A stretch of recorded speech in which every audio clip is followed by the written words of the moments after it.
So we have on stage our moderator, Dr. Jitendra Sharma, Director, WHO Collaborating Center for Priority Medical Devices and Health Technology Policy, NHSRC, Ministry of Health and Family Welfare, Government of India.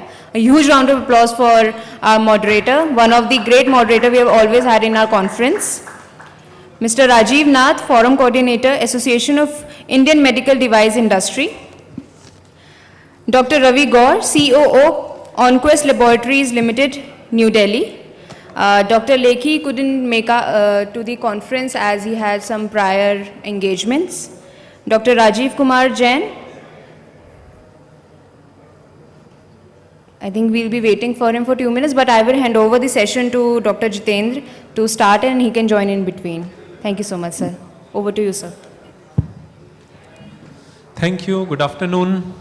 Good afternoon, everybody. We were supposed to be 6, but we are 3 people, and we'll try to compensate. We won't let you get bored. So I have with me Mr. Rajiv Nath and Dr. Gaur, both who have led a lot of thought process in the industry and in the policy making in the past. This session is dedicated to medical devices. So in medical devices, we will start with 3 thematic areas. I will then request my panelists to pitch in, provide more insight into those thematic areas. And then we'll conclude, but we'll conclude with something. We won't just discuss. So we'll conclude with something interesting, something nice, something which is forward looking. So the 3 areas that I had in my mind that I thought we could share today is that, and you know, we all have the habit of talking about problems. Oh, India mein data nahi hai. Oh, India mein business kharab hai. Oh, India mein quality achhi nahi hai. And so on and so forth. Given that that is the general trend, we will pick up 3 points which are good. Things that have happened. Because one way of going forward is to tell yourself what good has happened, what good has been done, and to what good have you contributed. So I'm glad I have on my panel people who have been contributors in the positive way. And the 3 things that I think that are landmark achievements in the medical device path in this country. See, medical device segment depends upon 3 distinctive components: quality, selection process of requirement, and cost. Broadly, whatever we may argue or fight for, these are the 3 things that define what we do: quality, selection process of the requirement, and cost. In quality, what good has happened? What is that something which is exceptional? First time in the history of medical devices, industry came forward and told, we will make voluntary standards for good manufacturing practices. Something that resulted in popular as IC-MED, Indian Certification for Medical Devices. बाकी जगह कौन करता है? सरकारें करती हैं, labs करती हैं, regulators करते हैं. Here, before anybody from the government or laboratory or academia could do, industry came and said, we will voluntarily regulate ourselves until you start regulating. A great forward step. What is IC-MED made of? It is made of internationally benchmarked standards, ISO 13485, ISO 9001, and over and above, good selection criteria of machines that we use for procurement. So one thing that has been very positive in the landscape of medical devices in this country has been IC-MED, and I sincerely congratulate Mr. Rajiv Nath, who led this debate, who led this exercise, and the Indian Association of Medical Device Manufacturers for having achieved what it set out to achieve. 2 is the selection process of requirement. So there is a saying, God made heaven and earth. Rest everything else is made in China. God just made 2 things. That has been the story. if we in our procurement process write specifications in such a way that manufacturers, traders and suppliers of a particular country become technically eligible, and a vast majority of manufacturers go out from the bidding and the procurement process because they are technically ineligible, then in colloquial language we say the procurement process is rigged. It was a story in several procurements in private sector, in public sector and so on, because it's part of procurement. It has nothing to do with the sector. It's part of the way trade moves in. But to fix that gap, what did government do? We have frozen technical specifications for all medical devices in consultation with industry, right from a thermometer to an MRI, frozen the technical specifications, approved and put it on the website, and an advisory has gone from central government to all the state governments to ensure that no particular standard of a particular nation is used as an exclusionary criteria for procurement in medical devices. Which means all well-regulated, all well-conceived, well-produced medical devices who have followed certain benchmarks of quality, safety and efficacy, efficiency, they get a level playing field. I don't see anywhere in the history of federal government in any country writing to the state governments or provincial governments an advisory like this, that please don't use a particular country's particular standard as exclusionary, that without that you cannot procure. This is something which is again a landmark achievement. And third, in which I have a selfish point, is cost. Why is medical device manufacturing costly? Because medical device manufacturing requires certain high investment scientific facilities that are capital intensive in nature. See, if I were to make a defibrillator, it would require electromagnetic interference test. If I made a catheterization laboratory or a CT scan machine, it will need a radiation safety testing lab. Again, a great step has been taken forward. Andhra Pradesh MedTech Zone, for which foundation laying ceremony is on 19th. The government is setting up all the capital intensive laboratories, warehousing and plug and play manufacturing units which will get leased out to manufacturers.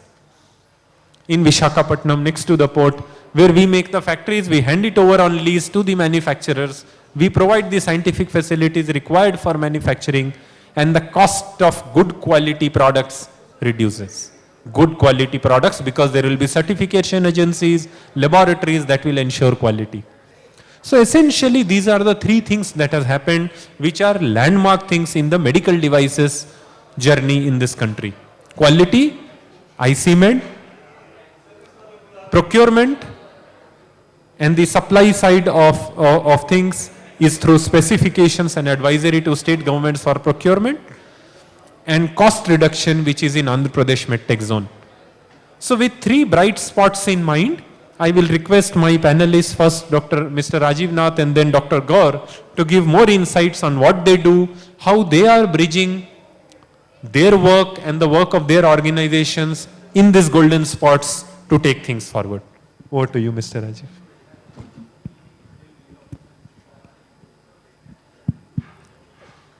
Thank you, Dr. Sharma, for, as usual, setting the pace and the direction for the discussion.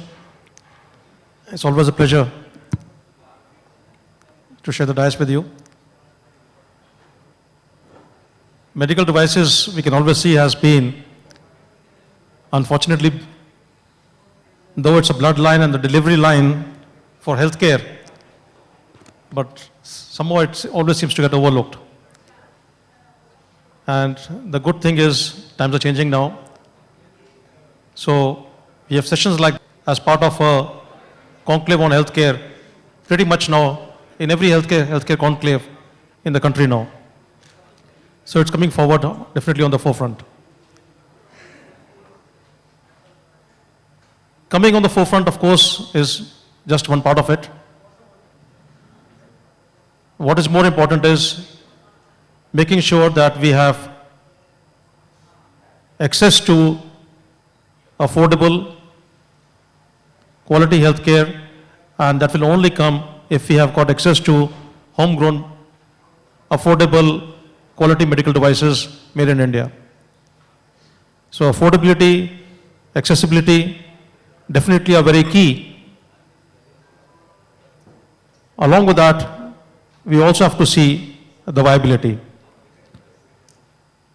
The stakeholders, whether it is the doctors, the hospitals, the manufacturers, the regulators, the importers, the traders, the nursing profession, all these stakeholders are interdependent on each other. And one must use conclaves like this to have an understanding of each other's requirements. Because if we selfishly just look after our own sphere and see what suits me best in isolation of the other stakeholders, we will not be doing justice to each other.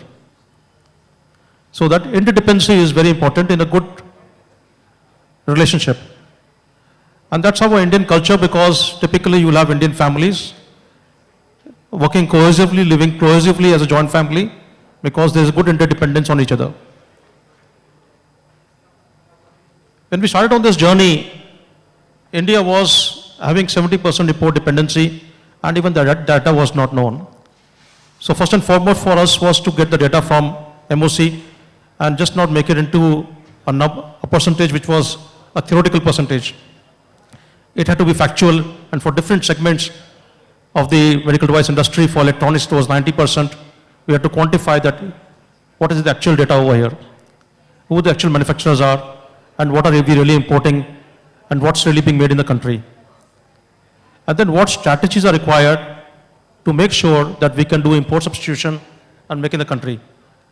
Now the interesting part is, when we make the products for you doctors, you've got such high level of, I would say, discerning level of quality. And it's again, we sell all over the world as my own company, HMD, for Dispovan. I would say the Indian doctors are the most demanding. We've learned a lot trying to sell to them, interacting with them, taking feedback from them, going up the learning curve, improving on the product. And once we started doing that, we found that we are not only good for India, we are good for the world. And that's where there's a huge potential in India to make not only for India, but for the world. But we can only make for the world if we have access to our own Indian market. If we can have a dialogue with you and you're using the product. The challenge was that doctors would be shy of using the Indian product in the absence of regulations. How can they can trust it? The trust can only come forward by a regulatory certificate, by an Indian company or Indian government, or by a third country. So we had to rely upon US FDA, European CE mark, an ISO 13485 standard, or an Indian regulatory license. But since regulatory license in India was only for 15 products, it has been a challenge for us to convince doctors to use the other products which are not licensed but being made in India. As Dr. Sharma just mentioned, on March 15th this year, ICMED was launched. This will address this credibility issue for the industry. They can have a homegrown certificate available to prove their product quality and that they are making the product as per the best international quality management system standards. It also allows two things: patient safety and ease of doing business, both which are very much important if we have to have Make in India. And again, the dialogue with the government, there was always been a complaint, not so much earlier on, but for the last 5 years, why isn't this being made in India? ये भी import हो रहा है, ये भी import हो रहा है, ये क्यों नहीं बना सकते आप लोग? आप industry वाले बनाते क्यों नहीं हो? Not realizing that what was profitable and viable to make in India, things like thermometers, hot water bottles, even simplistic stuff like that, we had stopped making. There are more than 29 factories of thermometers, ISI marked in India, not making thermometers in India, getting it from China, just packaging and labeling as Indian brands. And that's been the sad state of affairs, where goods have been coming from Taiwan, Thailand, and China, purportedly looking as Indian products, Indian brands. 15, 20 years back was a better time when traders had come into manufacturing. My father was a chemist, he put a factory to make syringes. Currently, it's been other way around for the last 5 years. Manufacturers had become importers and traders. So the first issue was to address this. And on January 19th this year, a notification was passed by the government, whereby concessional duty, which was being given to import the medical devices at minimal duties, that was withdrawn. That may seem for you people in the healthcare that your costs are going up. Yes, your costs may go up in the short term, but it's like when you buy a new machine. In the short term, your cost does go up, but once you amortize that cost, then you find you are being more competitive. And the same thing over here. In the short term, it may seem that you have increased your procurement cost for the hospital by this change of the custom duties. But in the long term, you yourself know that with the exchange rate changing every 3 to 4 months, you are having the exposure of volatile costs, exposure through the whole year for imported goods. And when you buy the goods from India, the Indian companies are able to commit to you the pricing for the whole year or even for 2 years at a time, which would be impossible for an importer to do. So it may look like perceived higher cost, but if you see over the period of a few years, you'll find that finally you'll be saving money. So like in medicine, you give a better pill to a patient to make him healthy. It's a better pill to make our industry healthy, and that's very much required.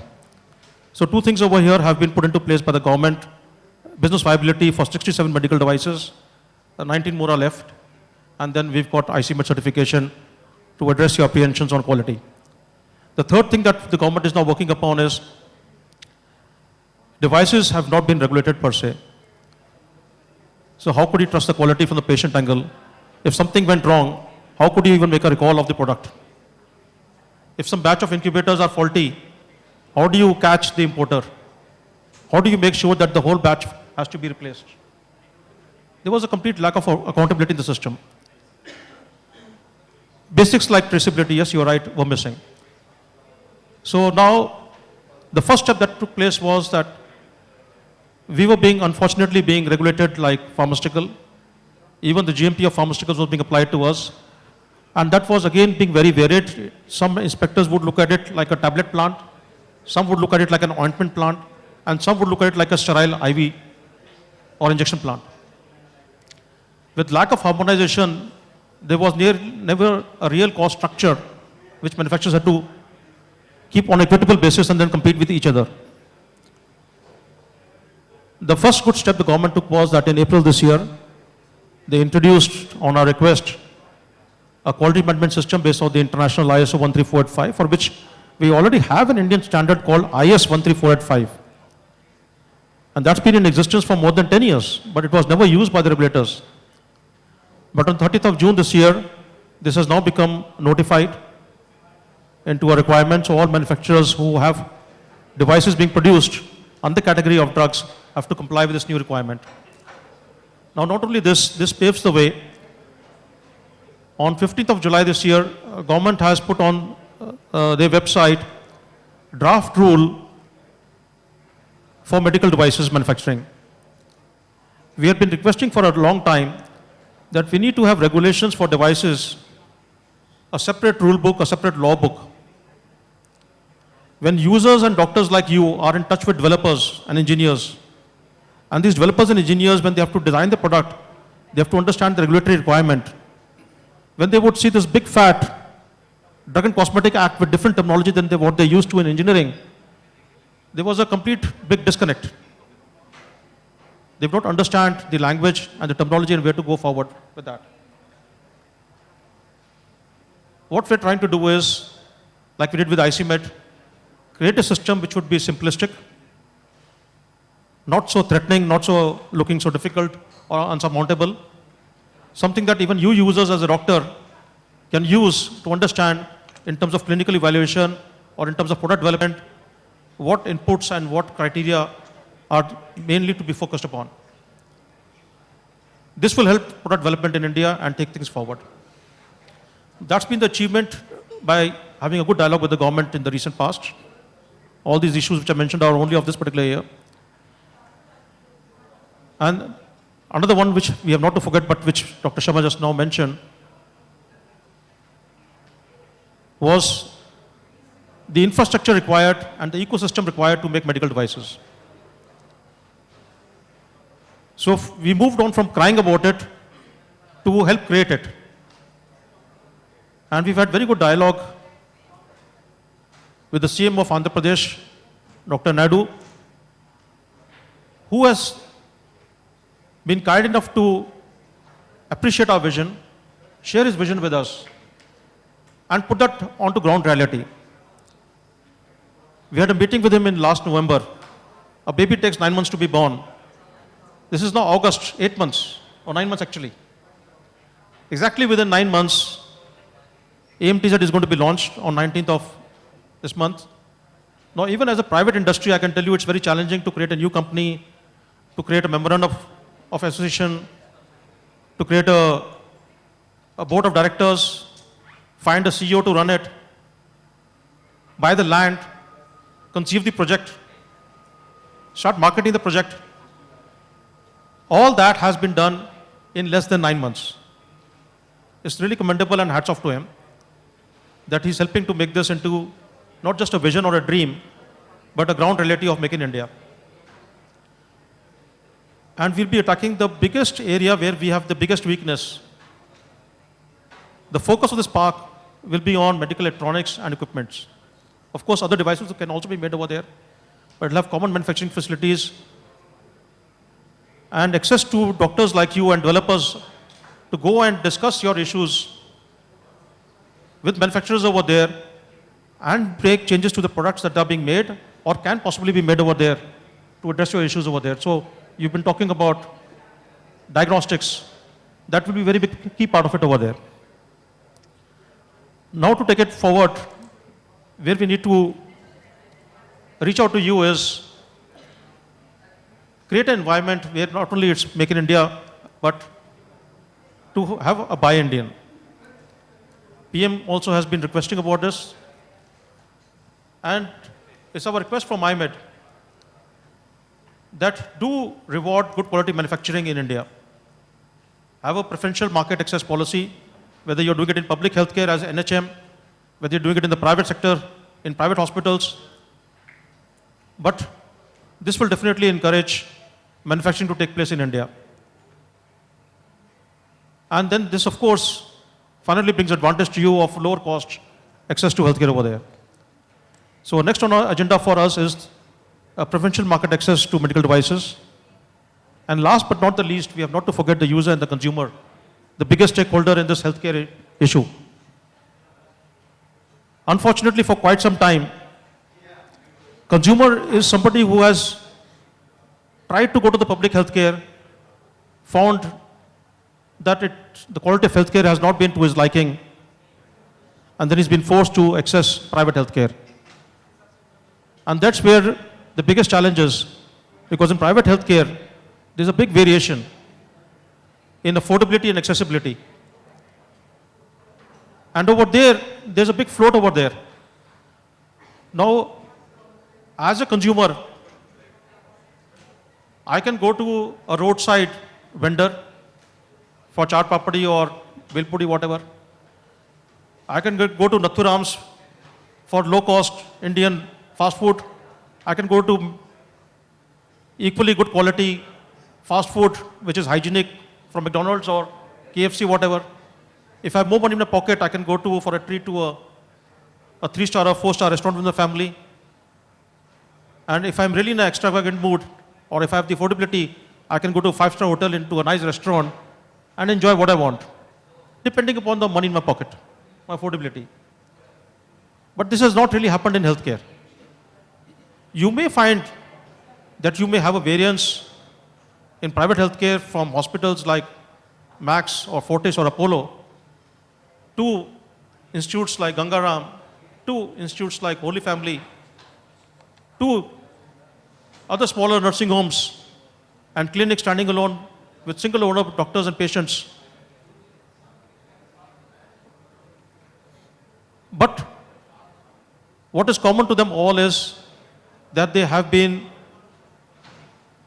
asking the consumers to pay for the consumables that they've been using in the hospitals based on the MRP. The maximum retail price, unfortunately, has become a major factor which has become a source of income for the hospitals.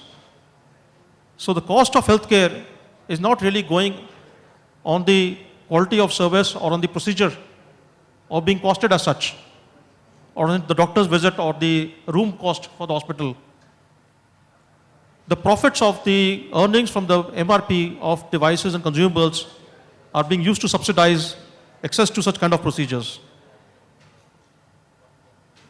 This is giving a very skewed cost picture. And when it gets overly skewed, then you find then this MRP, instead of being a boon to the consumer where he would realize that this price on the printed on the product is being my guiding factor because he is not aware what this kind of product is normally costing. So he's relying upon the manufacturer to give him the guidance by that price on that package. But we manufacturers, because of competition, now are misleading the consumers.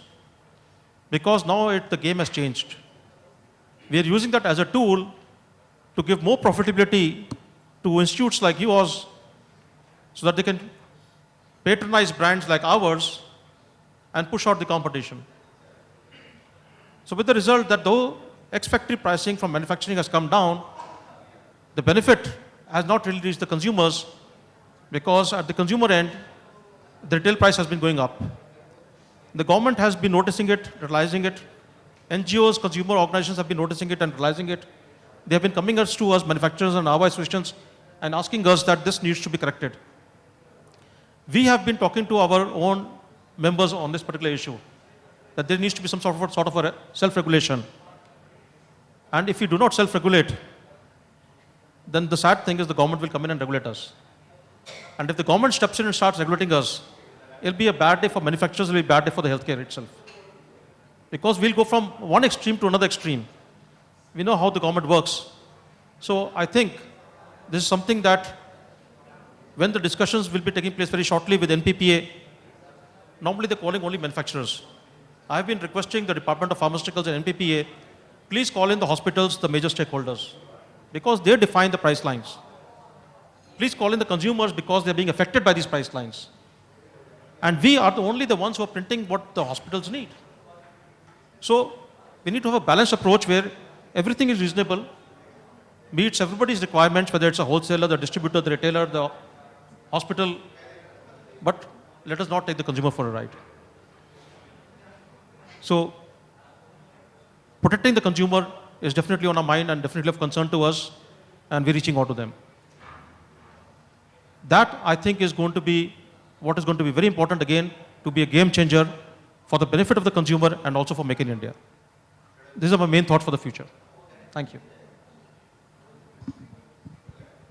So thank you once again for covering the talk of two people. So we had promised the audience we won't let them find short of people on the stage. Dr. Gaur, any thoughts on the subjects we discussed? Good evening. I think we've heard a lot from both the speakers and Dr. Tender and Rajiv. They are veteran in the field that they, in fact, he has given the insight of the industry, what is happening, what is required and what efforts are going on. On the other side, we have the requirement, probably what Dr. Tender is saying, this is what we need. I am come from the diagnostic industry where I provide the diagnostic services and of course the advanced technology services which are at the user end. I think the first and foremost important probably in the industry today is to, where we have, I think, a lot of manufacturing or testing or the processing or whatever we are doing. I think to understand the need. And that's where probably the industry is slightly now heading for. Because currently in the medical devices industry, everybody is heading, looking for an advanced care product. Something which is like, okay, because somebody requires stent is required, something a knee transplant is required. they probably the various interests because there are better margins and probably the high-paying people who can afford this. But I think it's important to change our mindset from the industry point of view and like, can we have the devices which are more for focused on the preventive monitoring? And this is where I think the 40% of the healthcare problems are in the non-communicable diseases, which is easily preventable, curable, and monitored if you monitor them well. I think the devices which are now into this area, they can be low cost, and I think you can, by the scale, volumes, we probably can do wonders out there. And that's, I think, the requirement, I think focus should change from the advanced kind of a thing. That can continue fine, but I think advanced is still being served by the 70% needed by international market. But I think more focus should be on the preventive and the curable, anything or technologies or instrument which be affordable, accessible, quality driven, and used at a very peripheral level, which is not really happening. I think that is something that now of late, I think we had a couple of presentations previous this thing, and I think that people are coming for youngsters, the innovators coming out.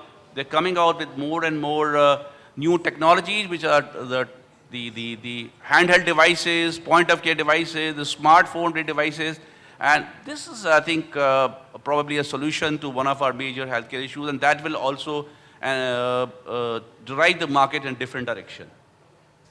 When it comes to the quality, I think, and I will just share one example probably. We are into very high-end technology testing where we get testing at the molecular RNA, DNA testing level. Somebody got a cancer, okay, what is the mutation, all kind of a thing. But then these technologies were very, very expensive. A single test, which probably early detection of a lung cancer costs about 40,000, 50,000, probably I think a normal man cannot afford it.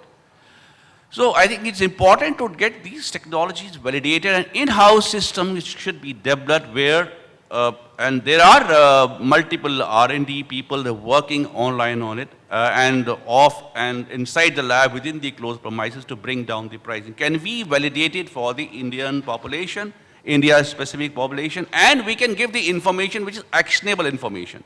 This is another, because we have a lot of technology which is giving you, okay, 2 parameters are actionable, 9 are not actionable, but we are sending, oh, this is give you this information, but what to do about the other 9?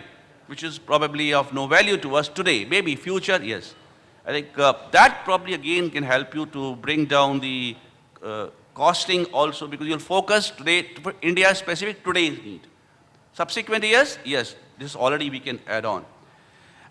One costing part, I think India has always been a cost-sensitive market and the price-sensitive because individual pays from the pocket here. The government is doing a lot in various fields and a lot of things which have been shared in the past at multiple forums, and I think we are all approaching, and government contribution is appreciated on that part. But I think one important thing is because all the private sector people, they have R&D labs. But there are, I think we can provide probably, can we have a big R&D lab where I can take my product and go start doing testing inside it and use it for 1 month and come out. So I don't have to invest into R&D. I think that's probably an area where we can, that'll help me to cut down because investment will go down out there. Simple innovation, what I did in one of my labs, because in centers where a glass slide is there, we just put a cover slip. I'll share with you, because the cover slip is about, say, 1 centimeter by 1 centimeter in diameter. And I have to see only 200 cells to identify or make a diagnosis. But then, cover slip does not exist, I think probably 1 centimeter by 1 centimeter, that's the minimum size that exists. So we made a small, like get something made locally about 0.8 millimeter of the cover slip, which is a round, which can easily cover 500, 600 cells. The cost came down by 1/4, because when you use 50 microliters of reagent or you use 20 microliter, the prices come down. I think these are simple methodologies, simple processes, which should be, I think, which is now people are adopting, the youngsters are adopting, and I think which can be used to bring down the costing. That's, I think, everybody is into looking at it. And the last and most important part I like to share is, I think, the perception. Now, how do this is a challenge because people feel that, oh, this is a foreign product, it's going to be very well. This is an Indian product, it may not be that up to the mark, but which is probably wrong. I think a lot of efforts have gone into it. In this side, we have self-regulations on the quality, and we have to compete against the international people. So the perception has to be changed. I think that's where a lot more government support is required. A robust ecosystem where they can help us by technologies can be created, but can they be adopted at multiple forums and by the public-private partnership model, or creating a public awareness that our product, or we can be showcased outside. Okay, this is something we take it to our product to South Asian countries, and we are selling, because countries like Costa Rica, Malaysia, Ireland, they have products which they're capturing almost the world market, but they can do it. Why can't we do it? That's what it is. Thank you very much, Dr. Gaur. Just for your information and information of the audience, the R&D lab that you are talking about, Andhra Pradesh MedTech Zone is setting up 12 mega laboratories, one of them being Rapid Prototyping and MedTech Innovation Center, Industrial Research Center, not a theoretical lab-based academic research, but actually when you come up with a prototype, to test it, validate it, produce first set of 100 prototypes for you so that you can scale up a pilot for the clinical part. That is something which is coming up, for which we are hopefully partnering with a firm known as PA Consulting, which is world's largest rapid prototyping center based out of Cambridge. Lot of things that you are mentioning are happening. The takeaway for me from this session would be, as on today in medical devices sector, we have more positives than negatives. We are certainly on a positive note and moving faster and faster. Hoping that what Mr. Nath was saying, the healthcare provider sector, the service sector would tap into the effectiveness of this growing strength of medical devices segment without diluting it by mechanisms that are not completely industrial in nature, but are based out of conflict of interest mechanisms between different stakeholders, whether it is price of stent or price of a lab test, or the incentives given to a doctor to prescribe those lab tests. And a very simple example, there are laboratories that have preventive healthcare package, in which it says they will do HbA1c, 3-monthly package. The Cochrane, which is world's largest reviewer of clinical evidence, and the systematic reviews available globally, says HbA1c, which is a golden test for diabetes, doesn't make sense if it is tested below 6 months. The minimum time period you need to have before testing HbA1c twice is 6 months. But there are labs that bring out preventive packages which are non-evidence based. So hoping that the service market won't dilute the product market because of reasons of conflict of interest, but would actually strengthen the healthcare market by balancing correct demand with cost-effective, good quality supply. I extend this humble invitation to all of you to be with us in Visakhapatnam on the 19th of August for the foundation laying ceremony of Andhra Pradesh MedTech Zone, which is said to be the brightest chapter in medical device growth story of this country. We hope that this session was useful for you, and we will conclude it here. Thank you very much.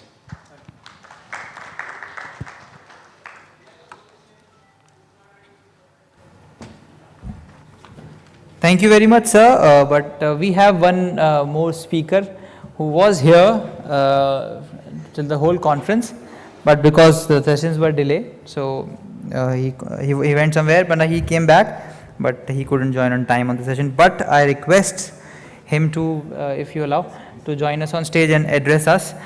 He is a very experienced stakeholder in healthcare ecosystem of India, Dr. Rajiv Kumar Jain. Additional Chief Medical Director, Health and Family Welfare, Indian Railways. Please welcome him with a round of applause. And we have misprinted here in agenda MOHFW, but it is actually Health and Family Welfare. And sir, we will request you to share your views also, then we will conclude. Thank you. Thank you so much. In fact, I must apologize for not being there when the session started. But then we share the blame, and as Government of India is had to rush for some official assignments, and then I felt the way the sessions were going, it will be delayed. So let me rush back and see that whether this session is on or not. But it seems the previous session on ICT was a bit fast-tracked. So the issue, of course, when somebody who from NHSRC is sharing or moderating the session, it is incumbent on all of us to realize that devices is one of the most complex areas in the medical landscape in this country. Complex because first, we do not have a manufacturing capacity in our country, number one. Second, we do not have innovation culture in our country. Third, we do not have something which is appropriate for our country. The whole world moves for high technology. We move, what we need is something which penetrates faster to the remotest corner of the country, and which could be used by somebody who may be illiterate or somebody who may be not technologically savvy. At the same time, we have to bridge the technology gap in terms of bandwidth not available, in terms of the internet not being available. But over and above all this remains, as the moderator has mentioned, the lack of standards and regulation by Drugs and Cosmetics Act. Drugs and Cosmetics Act, which almost has become archaic in our country, has seems to have lost its focus to evolve in the way the drug sector and the devices sector is evolving. The complexity of devices in India, from the small devices like spirometers or BP apparatus or even thermometer, going up to high-end diagnostic devices is really complex. And if you see the way the global change is happening and the startup culture is happening, or one had seen the presentation of megatrends, how the competition, innovation all across is changing the technology acceptance in the Western world as well.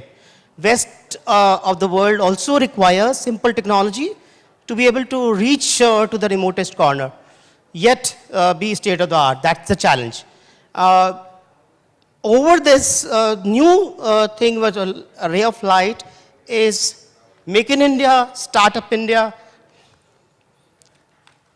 and the new bill which is coming up, regulatory framework for drugs and devices.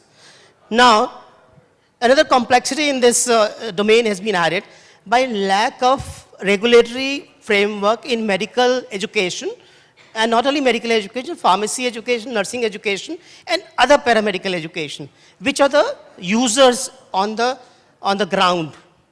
It is not only the pharmacist, it is not only the nurse, and it is not only the lab technologists who use this technology. It's somebody who is a ward attendant, who requires skill. There's no landscape of skilling, so we have Skill India also coming in with the standards.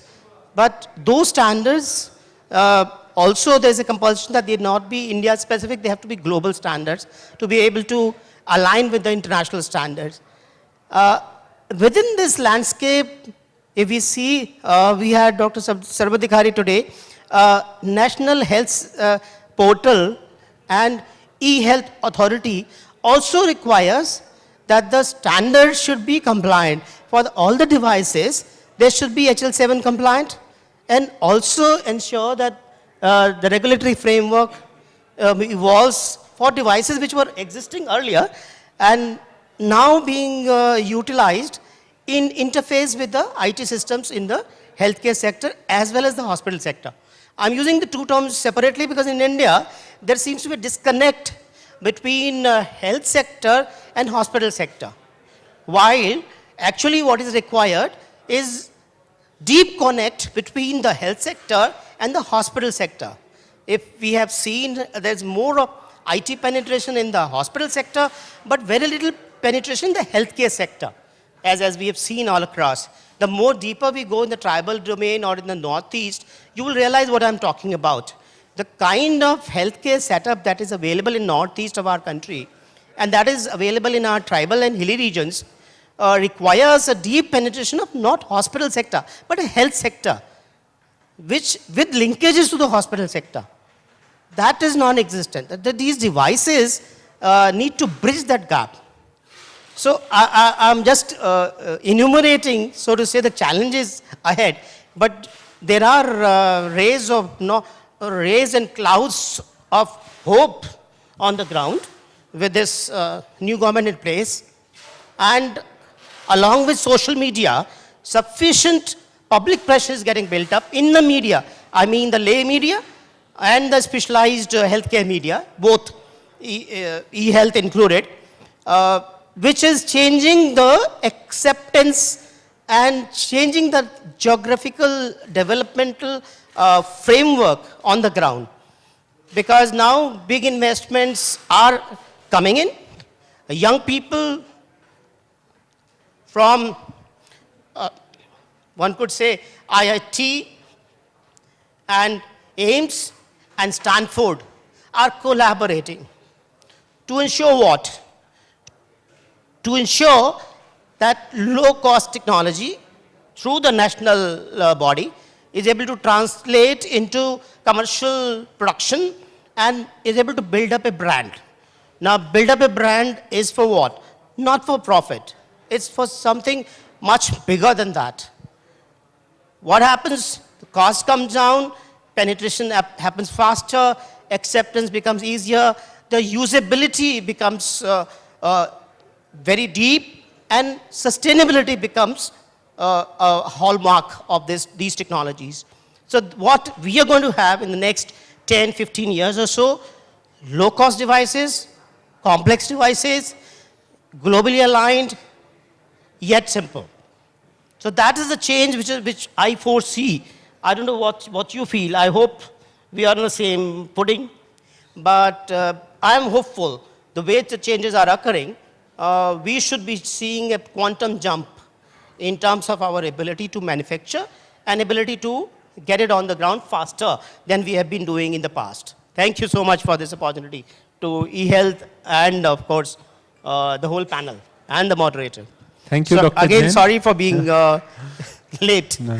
Yeah. We had almost got used to Indian Railways running on time until we were today reminded of the reality.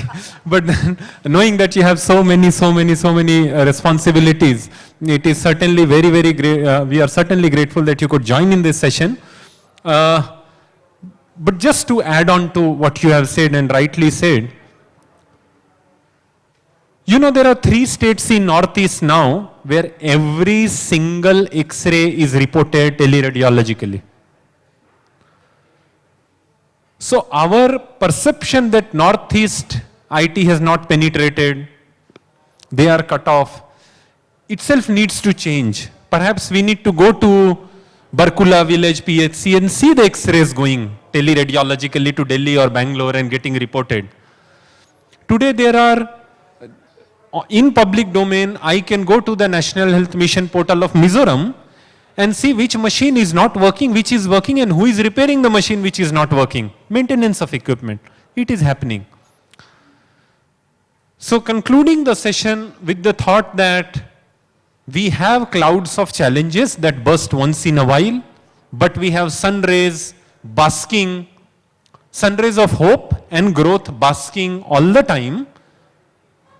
We take this opportunity to conclude the session. Let us remain hopeful. Let us remain positive. Let us find a solution to every problem rather than finding problems with every solution.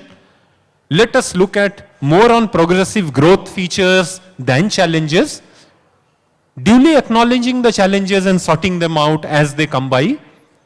Let us know that we are moving progressively forward and we are not sitting in a gloom where we see a country full of challenges. We see it as a country, especially on the eve of a national festival, that it's a country full of hope and opportunities. Thank you very much and Jai Hind.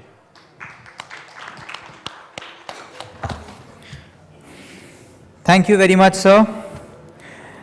And it was a very wonderful session on medical devices sector. and the road ahead for it.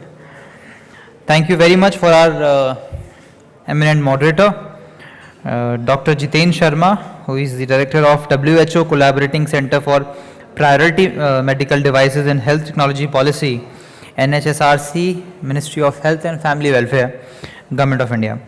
Sir, I'll request you to kindly present mementos to our eminent speakers.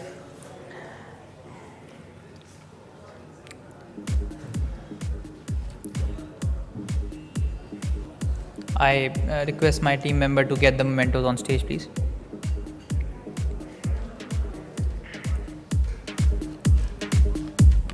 To Mr. Rajiv Kumar Jain, additional, yeah. Dr. Rajiv Kumar. Okay. Dr. Ravi Gaur, CEO of Onquest Laboratories Limited, New Delhi. Next is Dr. Rajiv Kumar Jain, Additional Chief Medical Director, Health and Family Welfare, Indian Railways.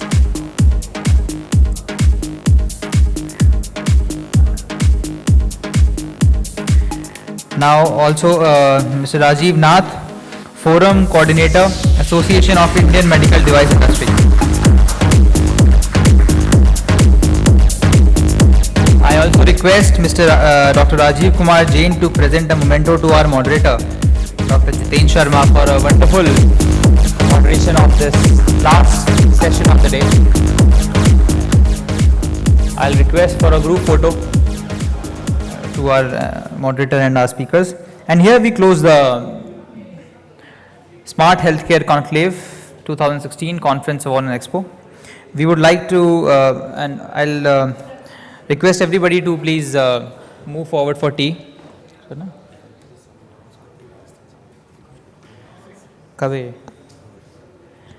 On 19th of this August, we have AMTZ Summit in Visakhapatnam, Andhra Pradesh, to be hosted by Government of Andhra Pradesh, and the event organizer is